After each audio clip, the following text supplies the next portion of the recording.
বিরতির পর স্বাগত। এখন খবর বিস্তারিত। ত্রিপুরা রাজ্য খ্যাতমজুর ইউনিয়নের নবম রাজ্য সম্মেলন আগামী 26 অক্টোবর থেকে 28 অক্টোবর বিলোনিয়ায় অনুষ্ঠিত হবে। এক সাংবাদিক সম্মেলনে একথা জানান সংগঠনের রাজ্য সভাপতি ভানুলাল সাহা। ত্রিপুরা রাজ্য খ্যাতমজুর ইউনিয়নের নবম রাজ্য সম্মেলন আগামী 26 থেকে 28 অক্টোবর বিলোনিয়ায় অনুষ্ঠিত হবে। প্রকাশ্য সমাবেশ অনুষ্ঠিত হবে 28 অক্টোবর বেলা 2টায়। বক্তব্য রাখবেন সিপিএম পলিট ব্যুরোর সদস্য তথা মুখ্যমন্ত্রী মানিক সরকার, সারা ভারত কৃষি শ্রমিক ইউনিয়নের সাধারণ সম্পাদক এ বিজয় রাঘবন সহ রাজ্য নেতৃত্বরা। এদিন রাজ্য দপ্তরে এক সাংবাদিক সম্মেলনে একথা জানান সংগঠনের সভাপতি ভানুলাল সাহা সহ রাজ্য নেতৃত্বরা। এই সম্মেলনের বার্তা রাজ্যবাসীর কাছে আমাদের মিডিয়ার মাধ্যমে তুলে ধরবেন এই আবেদনটুকু। ব্যুরো রিপোর্ট, খবর ত্রিপুরা। আবারও যান দুর্ঘটনা ঘটল সিপাহী জেলার নৌকাঘাট সংলগ্ন রাস্তায়। নিয়ন্ত্রণ হারিয়ে আগরতলাগামী একটি ম্যাক্স রাস্তার পাশে উল্টে যায়। আবারও যান দুর্ঘটনা ঘটল বিশালগড় থানাধীন সিপাহীজলা নৌকাঘাটের সামনে। আজ দুপুর 2টা নাগাদ উদয়পুর থেকে ম্যাক্স TR03 3731 গাড়িটি আগরতলা আসার পথে সিপাহীজলা নৌকাঘাটের সামনে উল্টে যায়। যদিও ওই সময়ে প্রচণ্ড বৃষ্টি থাকার দরুন গাড়ি চালক গাড়িটিকে কন্ট্রোল করে রাখতে পারেননি, গাড়িটি উল্টে যায়। ঘটনাস্থলে ছুটে আসে বিশ্রামগঞ্জ অগ্নি নির্বাপক দপ্তরের গাড়ি। অগ্নি নির্বাপক দপ্তরের গাড়ি এসে আহতদের বিশালগড় মহকুমা হাসপাতালে নিয়ে যায়। ঘটনার খবর পেয়ে ছুটে আসেন বিশালগড় থানার পুলিশ। চালক পলাতক, তবে আহতদের চিকিৎসা চলছে বিশালগড় মহকুমা হাসপাতালে। গত 1 মাস আগে ওই জায়গাতেই একটি ম্যাক্স গাড়ি খাদে পড়ে গিয়েছিল। কি দিছে না একটা ম্যাক্স গাড়ি অ্যাক্সিডেন্ট হয়েছে। কোনখান থেকে ছিল গাড়িটা? উদয়পুর তাই তুলেছিল। হ্যাঁ, কই চলেছিল গাড়িটা? আগরতলার দিকে। এই আহত হয়েছে আমি শুনছি না, আহত এমন শুনছি না, সবাই জিবি আর ফায়ার ব্রিগেড দিয়ে বিশাল করে অভিযোগ দিয়ে গেছে। গাড়িটা কি অবস্থা আছে এখন? গাড়িটা যাইতে উদয়পুর দিকে যাইতে বাম দিকে ফোর দিকে গেছে একটা। আহত হাসপাতাল নেওয়া হয়েছে। বিশালগড় থেকে শম্পা ভূমিকের রিপোর্ট, খবর ত্রিপুরা। শেষ পর্যন্ত সিপিএম নেতার টাকার উপরে ঘুমানো নিয়ে প্রতিক্রিয়া জানালো রাজ্যের প্রধান বিরোধী দল কংগ্রেস। এক সাংবাদিক সম্মেলনে এই প্রতিক্রিয়া জানালেন কংগ্রেস নেতৃত্বরা। শেষ পর্যন্ত সিপিএম নেতার টাকার উপর ঘুম নিয়ে প্রতিক্রিয়া জানালো রাজ্যের বিরোধী দল। তবে এর আগে সিপিএম বিভাগীয় নেতারা বনকুমারী অঞ্চল কমিটি থেকে এমনকি দল থেকে সমর আচার্য ওরফে বাবুলকে বহিষ্কার করে দিয়েছে। ঘটনার বেশ কিছুদিন পার হয়ে যাওয়ার পর কংগ্রেস নেতা প্রবীর চক্রবর্তী এক সাংবাদিক সম্মেলনে প্রশ্ন তোলেন, শুধুমাত্র দল থেকে বহিষ্কার কেন, আইনি পদক্ষেপ নেওয়ার দাবি করেন তিনি। পাশাপাশি বলেন, বর্তমানে সিপিএম নেতারা প্রচুর টাকার মালিক, ব্যক্তিগত সম্পত্তির পরিমাণ বাড়ছে। আগে যাদের নুন আনতে পান্তা ফুরতো তাদের এমন বিলাসবহুল জীবনযাপন। মানিক সরকার যে ভূমিকা এ রাজ্যের দায় আন্দোলনের কর্ণধার,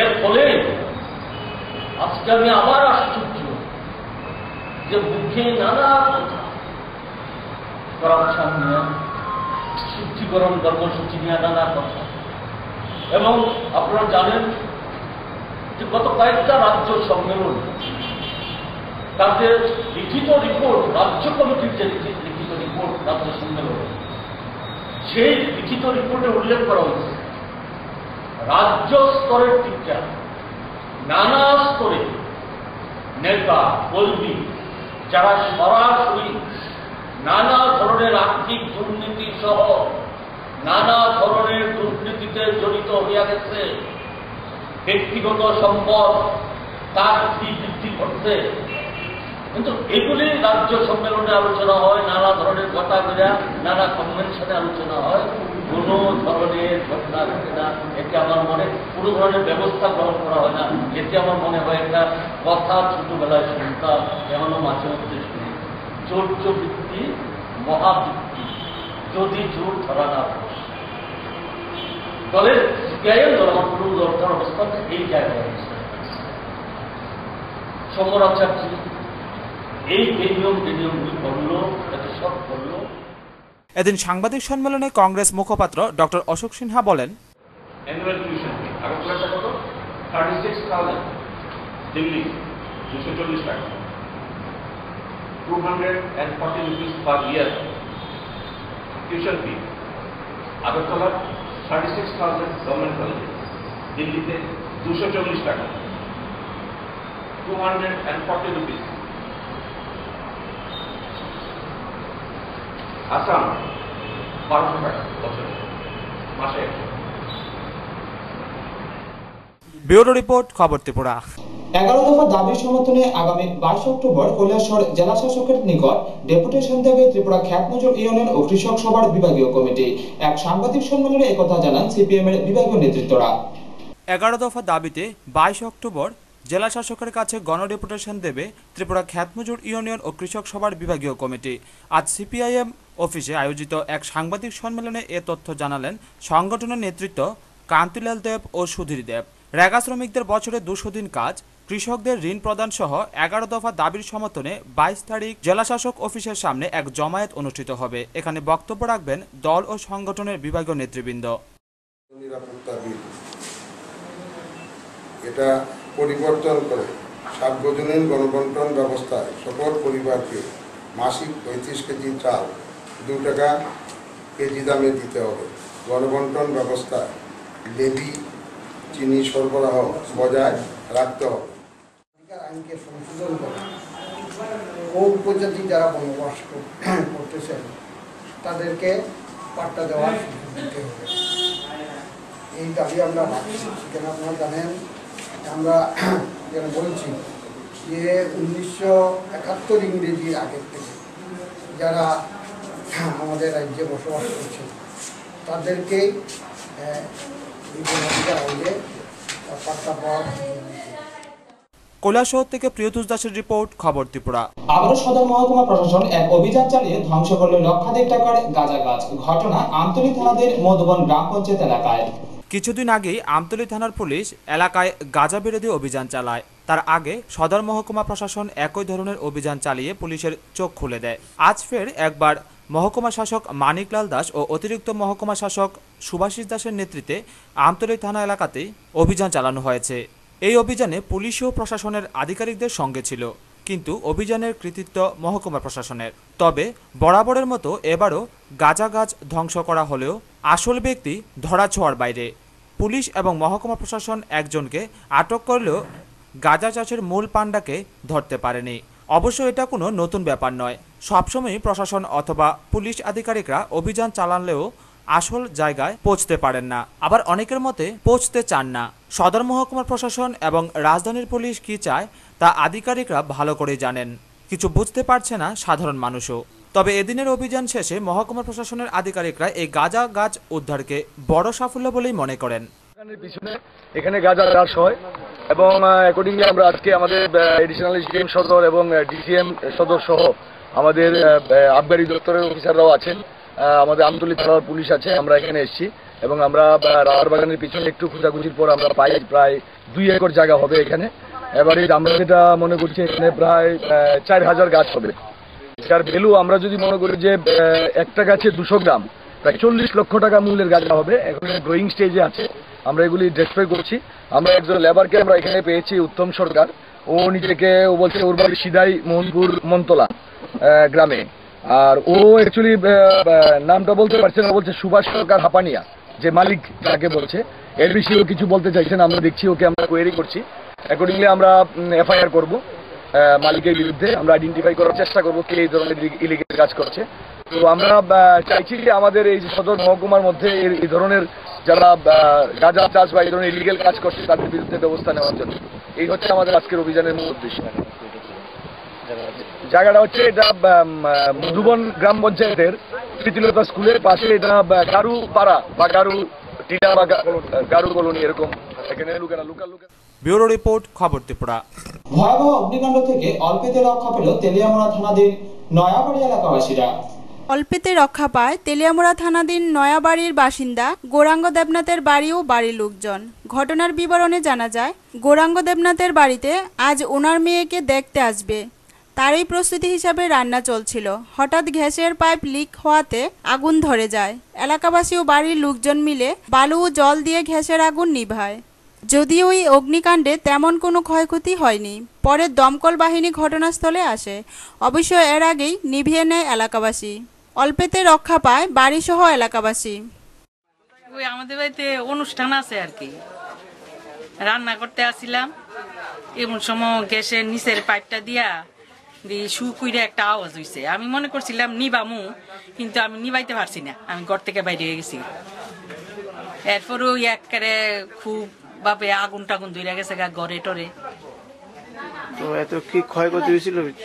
ক্ষয়ক্ষতি কি হয়েছে, সবকিছু রান্না নষ্ট হয়েছে, তারপরে ঘরে আগুন লাগিয়ে গেছে, ঘরটর কিছু ফুইরা গেছে গা এই দিক দিয়া, ওই ফালা টালা ফুইরা গেছে গা, অনেক উপরে উঠছে তো কারেন্টের তার টার ফুইরা গেছে গা, পাইছে এলাকাবাসী নিবাইছে। তেলিয়ামুড়া থেকে রাজীব রায়ের সঙ্গে সঞ্জিত দাসের রিপোর্ট, খবর ত্রিপুরা। বিশ্রামগঞ্জে উদ্বোধন হলো সিন্ডিকেট ব্যাংক নামক এক রাষ্ট্রায়ত্ত ব্যাংক শাখার। এর উদ্বোধন করেন সিপাহীজলা জেলার জেলা শাসক কৃষ্ণদুলাল চৌধুরী, ছিলেন বিধায়ক কেশব দেববর্মাও। বিশ্রামগঞ্জে উদ্বোধন হলো সিন্ডিকেট ব্যাংক নামক একটি রাষ্ট্রায়ত্ত ব্যাংকের শাখার। আজ সকাল 11টায় উদ্বোধন হয় এই ব্যাংক শাখার। উদ্বোধন করেন সিপাহীজলা জেলার জেলা শাসক কৃষ্ণদুলাল চৌধুরী। এছাড়াও উপস্থিত ছিলেন বিধায়ক কেশব দেববর্মা, সিপাহীজলার জেলার পুলিশ সুপার স্মৃতিরঞ্জন দাস সহ ব্যাংক কর্মকর্তারা। বিশ্রামগঞ্জে এমন একটি রাষ্ট্রায়ত্ত ব্যাংকের শাখা খোলায় স্বভাবতই খুশি বিশ্রামগঞ্জ ও তার আশপাশ এলাকার লোকজন। অনুষ্ঠানে বিভিন্ন মানুষের উপস্থিতি ছিল লক্ষণীয়। এটাও খুব ভালো। ব্যাংকিং জগতে দিকপালরা বলে বা ব্যাংকিং সাইকেল বলে যে এই dividend is around 72% or 72 or something like that. There is a very high level health of the bank. আমরা কনসিডার করতে পারি। উদ্দেশ্য নিয়ে আজকে আপনারা এই ব্যাংক খুলেছেন? আমাদের আজকে সিন্ডিকেট ব্যাংকের 88তম জন্মদিন। এই জন্মদিন উপলক্ষে সারা ভারতবর্ষ জুড়ে 88টা ব্রাঞ্চ ওপেন হচ্ছে। তার মধ্যে ত্রিপুরা রাজ্যে এটা আমাদের ৪৪তম ব্রাঞ্চ। 88টা ব্রাঞ্চের অন্যতম একটা ব্রাঞ্চ হচ্ছে বিশ্রামগঞ্জ ব্রাঞ্চ। এখান থেকে পাবলিক কি সুবিধা পেতে পারে? পাবলিক ব্যাংকিং সমস্ত সুযোগ সুবিধা এখানে ওনারা পাবেন। অ্যাকাউন্ট ওপেনিং থেকে আরম্ভ করে লোন, সরকারি লোন, সমস্ত কিছু সুযোগ সুবিধা পাবেন। রেগা পেমেন্ট থেকে আরম্ভ করে সবকিছু সুযোগ সুবিধা পাবেন। বিশ্রামগঞ্জ থেকে শম্পা ভূমিকের রিপোর্ট, খবর ত্রিপুরা। মনু নদীর ভাঙনের ফলে দক্ষিণ বলেহর গ্রামের বহু পরিবার হয়েছে উদ্বাস্তু। নদীর জলে তলিয়ে গেছে প্রায় 1000 কানি জমি। দ্রুত পরিত্রাণের দাবি উঠেছে এলাকা জুড়ে। মনু নদীর ভাঙনের ফলে দক্ষিণ বলেহরের 25 পরিবার উদ্বাস্তু হয়ে চলে গেছেন অন্যত্র। এদের মধ্যে 3 পরিবার পাড়ি দিয়েছেন আসামে। জগন্নাথপুর পঞ্চায়েতের দাসপাড়ায় রয়েছেন 42টি পরিবার। তাদের কারো 10 কানি, কারো বা 20 কানি জমি তলিয়ে গেছে মনু নদীতে। প্রতি বছরই নদীর পশ্চিম পাড় ভাঙছে।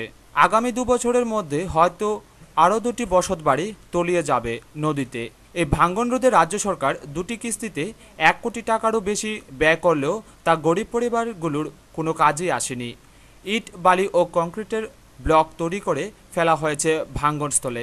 এলাকাবাসীর অভিযোগ, এই কাজে হয়েছে ব্যাপক দুর্নীতি। বরাদ্দ টাকার 70 থেকে 75% গেছে রাঘব বোয়ালদের পেটে।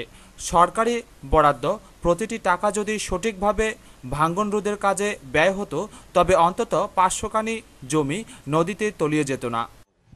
আমরা যা আসলো জমি মাটি প্রায় 15-20 কানি আমার ব্যক্তিগত, এটা তো গেছেই আমার বাড়ির 6-7 বার আমি সরাইছি, তখন আর এক তুলাও নাই।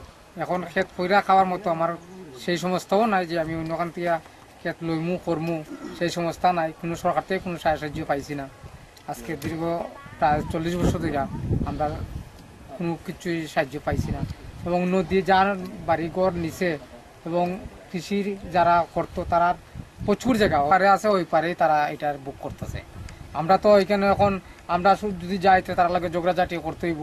সরকার থেকে কোনো কিছু যদি আমরা হেল্প পাই তাইলে আমরা আনতে পারলাম না, কিন্তু সরকার থেকে তো আমরা কোনো হেল্প পাইতেছি না। দক্ষিণ বলেহর গ্রামের মানুষের প্রায় 1000 কানি জমি নদী ভাঙনের অপর পারে চলে গেছে। সেই পাড়ের 2 বাসিন্দা নদীর ভাঙ্গাগড়া প্রায় 500 কানি জমির মালিক। নিজের 25 কানি জমি হারিয়ে দাসপাড়ার বীরেশ দাস আজ গৃহহীন, মানসিক ভারসাম্য হারাতে চলেছেন। গতকাল জেলাশাসক অভিষেক চন্দ্র ক্ষতিগ্রস্ত এলাকা পরিদর্শন করেন। তিনি ভাঙন রোধে বাঁশের আড়া দেওয়ার প্রস্তাব দিলে এলাকাবাসী তা মানতে রাজি হননি। তারা মনে করেন অন্তত নদীর 500 মিটার পর্যন্ত ব্লক সেটিং করা হলে পরিত্রাণ পাওয়া যেতে পারে। আমি আমার বয়স থেকে যতটুকু দেখতেছি মোটামুটি 35-40 পরিবার গেছে গিয়া বাঙন ফলে হ্যাঁ গেছে গিয়া। আগে তো অনেকেই আছে, অনেকেই গেছে। আমার 28-30 বছরের বয়সে আমি জমি কতটা গেছে, কতখানি হাজারখানি এই পুরো এরিয়াটা আমাদের। এখন আপনারা তো কি চাইতেছেন যে মানে এই ভাঙন রোধের মানে সরকার সঠিক ব্যবস্থা নেই? ভাঙন রোধে সরকার সঠিক ব্যবস্থা নেয় এবং গত বছরে যে কাজ হয়েছে 4896 ব্লকে কি 86 লক্ষ টাকা গেল না, টাকাটা কেউ খাইয়া নিছে। তার একটা সুষ্ঠু তদন্ত চাইতেছি আমরা এবং আপনার মাধ্যম দিয়া তদন্তটা আপনারা একটু